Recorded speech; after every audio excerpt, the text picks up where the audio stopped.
Hello everyone, this is My Missing Words and welcome to r/dndmemes. Now, I found this Reddit through Luminati, so if you enjoyed this Reddit in my videos, go check her out. I will link her in the description because she's really good. So we're going to start off with this one, which reminds me of a story from my party, which I'll explain later. A warlock, when her patron takes away her powers because she went through a whole week without sacrificing fish to him. Now this reminds me of something my party has done in a recent session, not last month, the one before that.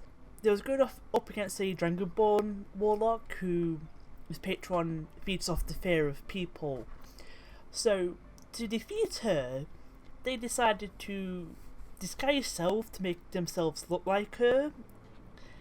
And another player had mass suggestion, so they give a lot of money to the poor while pretending to be her, and used mass suggestion to say that she was actually a very good person, so no one feared her. So of course she lost her powers, so they didn't have to fight her. Very clever of my party. That's the kind of party I have. They think outside the box. Especially Fia, because Fia, even though she's a warlock, she's a pacifist. So if she can avoid fighting, she will. When you're rolling with disadvantage and you get 2 natural 20s, this has not happened to me yet, as far as I know. But oh my god, to people who this does happen to, I am jealous, because that is the best thing that could happen to you. I think I might have had one of my players have that happen to them, but I've been DMing for over a year, so I can't remember all of the roles. The DM, after I don't try tab 6 with the dragon. Okay, so this is a call out post for one of my players who has Kratos the Half-Orc Barbarian, who basically has been nicknamed the Bard Barbarian, because every woman he comes across, he tries to sleep with. He has a son now because of how much sex he has. I have literally homebrewed a race through orcs and elves because of how much he fucks. Like, this boy should not actually exist really, but I made him exist just to fuck with him. DM, oh, his name? This is a goddamn mood. I go into any this doesn't really happen often, but where my party currently is, they go into like the middle class tavern, because they could go to a really posh one, the ones in the slums, so they went to one in the middle of the road. So they walk in, run by lizard folk. Kratos turns around and goes, "What's your name then?" to the barman. I'm like, shit, I didn't give him a name, and I can't even remember the name I gave him. It's just like, shit, what do I do? Opens up fantasy name generator, lifesaver. Good job I do this all on Roll20 and such, because I would have to pull names out my ass a lot more if we didn't have that site. It's a wall. It's a wall. Nat 1 on perception. Oh my god, fucking natural ones.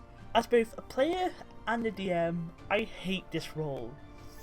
Maybe at some point I will tell you the story about the infamous rolls I had with this number, but that's for a different time. NPC casting a spell. The party wizard using counter spell.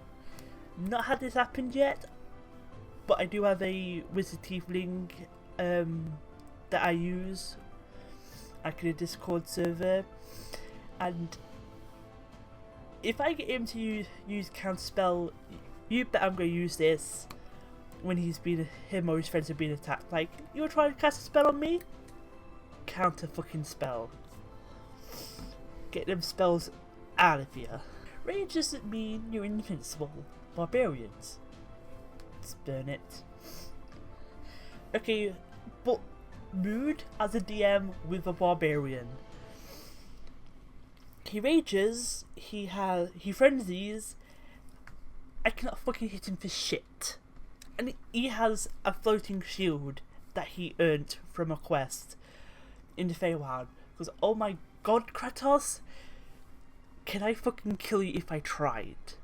There's one point where I could have done, but I think, see, if I frenzied or rage, the half damage towards the barbarians didn't knock him out because he didn't actually reach 0 because of the half damage. And now he's at level 12, 11, one of them two is past level 10. So now he's got it's not second wind, it's something else, but so every time he goes down after reaching 0, he can come back up a couple of times.